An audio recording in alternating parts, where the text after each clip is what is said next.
Top Urdu point के मुअज़्ज़ज़ नाज़रीन, अस्सलाम वालेकुम। मैं हूं आपका मेज़बान मोहम्मद जवाद। आज की इस वीडियो में हम आपको मकई के फ़ायदे बताएंगे।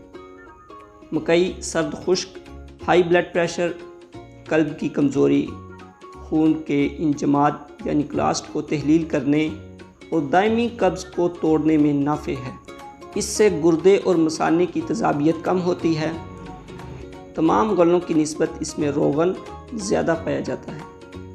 मकई के बाल उबालकर जोशांदा पीना दमे के लिए नहायत मुफीद है। गुर्दे मसाने की पत्थरियों को खारिज करता है।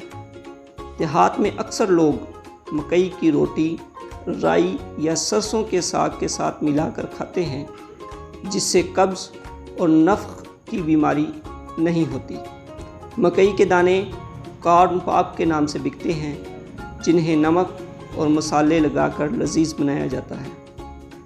मकई के तुक्कों को जलाकर उनकी राख हैज़ और बवासीर के खून को रोकने के लिए अक्सीर है। मकई में रोगन बहुत पाया जाता है, जिसे कॉर्न ऑयल कहते हैं, और आजकल ये तेल कुकिंग ऑयल के तौर पर मुस्तआमल है। इसमें दूसरे रोगनियात की निस्बत कोलेस्ट्रॉल की मिक़दार बहुत ही कम है, इसलिए दिल के मरीज़ों के लिए मुफीद है। उम्मीद करते हैं आपको वीडियो पसंद आई होगी। अगर आपको वीडियो पसंद आई है तो लाइक करें, कमेंट करें, शेयर करें और चैनल को सब्सक्राइब करके बेल आइकन को दबाएं।